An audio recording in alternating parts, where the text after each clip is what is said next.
Hola, oyentes y videntes de Radio Sefarad. Estamos con Aries Girondi, que es el vicepresidente de la comunidad judía de Islas Baleares. ¿Qué tal, Aries? ¿Qué tal? Buenas tardes. Gracias y un placer estar con vosotros. Bueno, en días pasados, precisamente el día 6 de mayo, pues se conmemoraba un nuevo aniversario de la Ujú. cremadiza. ¿Qué fue la cremadiza? Cuéntanos un poco. Bueno, la cremadisa es el nombre popular que se le dio a un auto de fe que se produjo en estas fechas de 1691. Fue el último gran auto de fe que hizo la Inquisición, no solamente en Mallorca, sino en toda España. Y ahí se ejecutó a 37 chuetas con la acusación de ser judaizantes. Este acto tan bárbaro se realizó en las afueras de Palma y quedó como nombre, porque todos fueron quemados, quedó en el ideario popular con el nombre de ese cremadisa, la gran quemada. Bueno, esta conmemoración que tendría lugar la semana pasada tuvo algunos inconvenientes climatológicos, ¿verdad? Bueno, habíamos hecho diferentes actos y uno de ellos era hacer un recorrido a pie por lo que había sido la antigua judería, el CAL de Mallorca. Pero bueno, nos tuvimos otro diluvio y nos quedamos a medio camino. A medio camino del recorrido y todos resfriados, pero bien. Ujú. Bueno, y esto finalmente el acto donde se llevó a cabo. Bueno, hicimos un acto cívico-religioso en la sinagoga. Por parte del rabino se hicieron las oraciones propias y luego él cantó el Maler Jamim y tuvimos un par de intervenciones tanto de la nueva presidenta de la comunidad, que es Karen Kochman, y también de Laura Miró, que es una doctora en historia por la Universidad de las Islas Baleares y que es la persona que más ha estudiado este fenómeno. Y que ella misma es descendiente de estos chuetas también. Sí, por supuesto, ella es Laura Miró Bonnín, tiene dos apellidos chuetas. Los apellidos chuetas son 15. Vamos a ver, descendientes de judíos conversos hay muchos más de 15. Lo que solamente pervivieron, por cuestiones que en fin, ahora no hacen al caso, solamente pervivieron 15 apellidos. El resto, pues se fueron diluyendo con el tiempo y nombres tan propios nuestros como Abraham, Salom, Vidal, Durán, todos estos no se consideran chuetas ni descendientes de judíos. Los otros 15 apellidos que sí pervivieron, esos son los que se han considerado prácticamente desde esta fecha, desde 1691 hasta el día de hoy, pues se los considera chuetas. Bueno, y en estos 15 apellidos, a través de los tiempos, a pesar de que eran criptojudíos, o sea que de cara a las autoridades se habían convertido Mm. al cristianismo, ellos conformaron un grupo social cerrado, ¿no? Es decir, había muchos casamientos, bodas entre los distintos apellidos. Sí, vamos a ver, es que la conversión se hizo en el siglo XV, no en el siglo XVII. La conversión masiva fue en 1435. Durante todo este periodo hubo actuaciones de la Inquisición, y ojo, que estamos hablando ahí de prácticamente 200 y pico de años, donde no tuvieron la gravedad que tuvieron al final del siglo XVII. Ahí no se sabe exactamente muy bien por qué hubo ese interés que se buscó por todas partes y se encontraron una serie de familias que practicaban ritos en sus domicilios particulares, etcétera, y que fueron considerados como judaizantes por parte de la Inquisición. Hay una endogamia desde prácticamente el siglo XV entre determinados grupos sociales. Cuando llegamos al siglo XVII, eh, vemos cómo una serie de apellidos sí se van, hasta el día de hoy, digo, se van prolongando en el tiempo y existe una endogamia que permite crear o que ha permitido crear un grupo cerrado. De hecho, incluso hay estudios de ADN hechos por la Universidad de Baleares, la doctora Picornell, donde se ve claramente la diferenciación entre la población general mallorquina y el grupo Chueta. Bueno, lo que nos hablabas de que esta población de los chuetas se ha conservado, Sí, eh, llega hasta nuestros días, pero claro, para el judaísmo ortodoxo, por ejemplo, en Israel, eh, estos siglos en los cuales se perdió el contacto requieren una conversión para llegar al judaísmo, ¿no? bueno, sí, pero algo distinta, ¿de acuerdo? Nadie discute, porque además existen hasta pruebas biológicas, nadie discute su origen judío. Por tanto, como judíos que son de origen, todos provenientes de la conversión masiva de 1435, se hace un proceso de retorno, ¿de acuerdo? Ajá. Teshuvah, retorno, que es también una conversión, pero mucho más suave que el que viniera de fuera. Y eso básicamente por dos cuestiones. Primero, porque desde el siglo XV hasta hoy han pasado 600 años y es prácticamente imposible demostrar la línea materna, la continuidad de línea materna durante casi 600 años.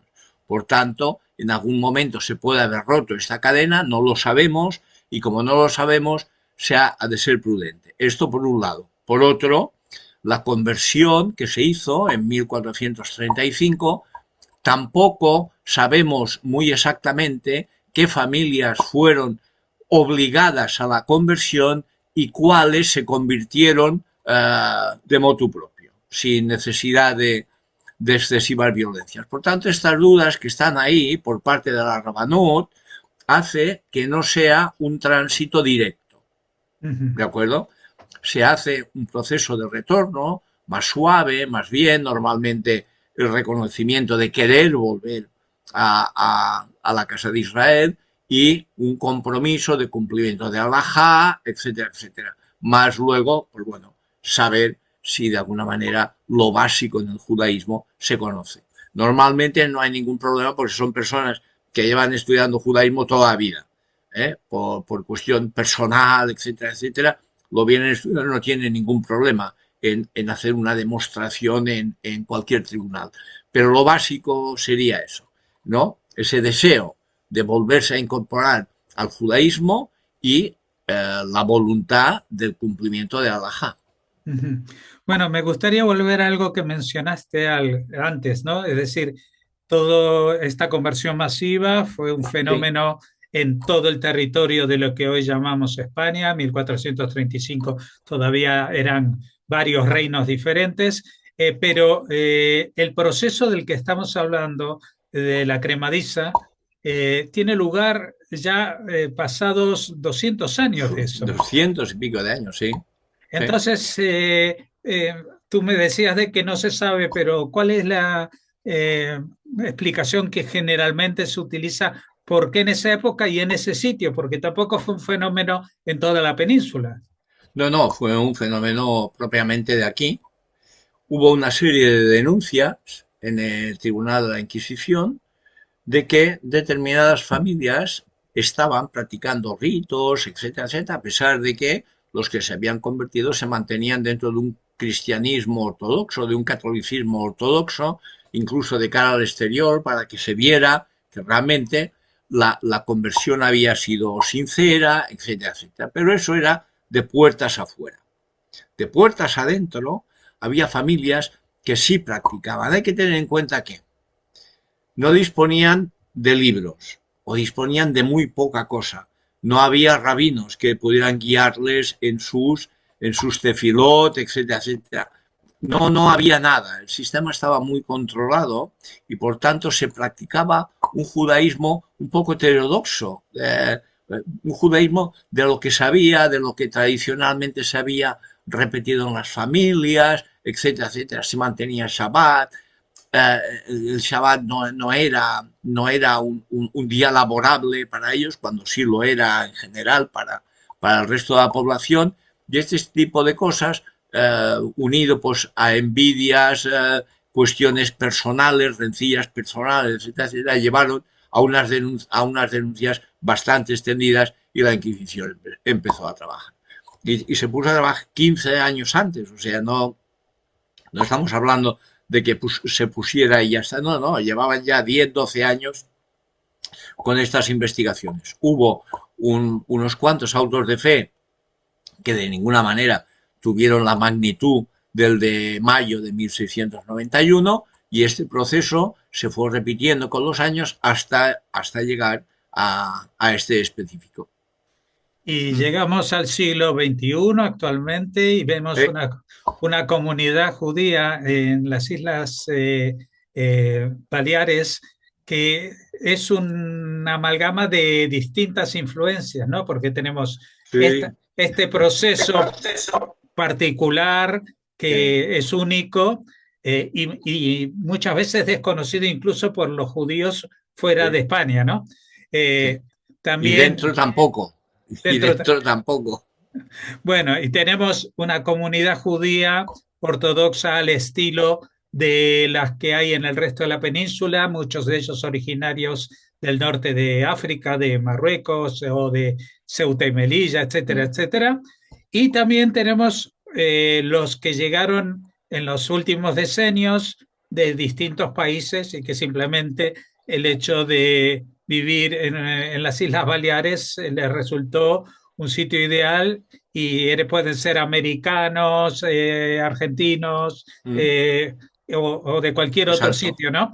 Entonces, esto le da a la comunidad que no es tan grande una variedad mucho más amplia Mm. que la mayoría de las comunidades judías en España, ¿no? Sí. Bueno, nosotros hemos contabilizado que hay 14 nacionalidades conviviendo en la comunidad ahora mismo. Ahora mismo.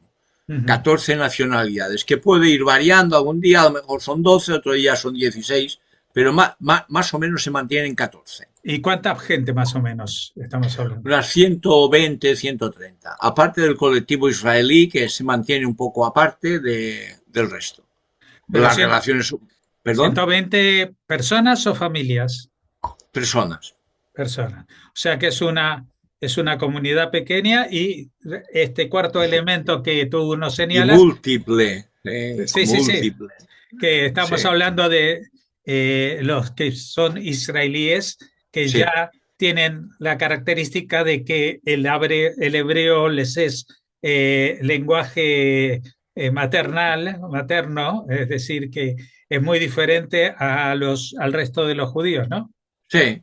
Bueno, ellos tienen, vamos a ver, mantenemos una buena relación con ellos, no hay ningún problema, ni existe ningún tipo de conflicto, ni muchísimo menos. Pero no son un grupo que se quiera integrar, que vaya viniendo. Si hay algún problema para hacer un miñam, para un bar mitzvah, o en fin, no hay ningún problema, se hace, vienen, pero se mantienen un poco aparte, ¿no? El resto, bueno, ahora mismo tenemos un rabino nuevo, el Yahu Bargueva, de origen mexicano. Y que estaba en Alicante, ¿verdad? Estaba en Alicante, Sí, sí, exactamente, sí. pero provenían de Israel. Entonces, añadías una nacionalidad más que no teníamos, que era un mexicano. Y ahora ya lo tenemos. O sea, quiero decirte que el rito que hacemos es un rito mixto, más o menos, y bueno, sobrevivimos la mar de bien. Grupo Chueta no es muy numeroso, son 8 o 10, también están bien integrados dentro de la comunidad sin más problema. Quiero decirte, no hay ningún tipo de, para nada. Baruch Hashem, que dure, o Sí, sea, sí, que dure. y que Porque, dure. porque ya sabemos el viejo chiste de Sí, cuando hay dos judíos hay tres sinagogas. Así que, sí, sí. Dos bueno, judíos, tres opiniones y a veces hasta cuatro. hasta Eh, cuatro, exacto. Pues muchas gracias, Ari Gironde, por habernos atendido y a raíz de esta situación con la recordación de la cremadiza, el hecho de que pudimos volver a contactar y a rememorar las Mm, particularidades de esta Keilah. Muchas de gracias y acuerdo. hasta la próxima. No, gracias a vosotros.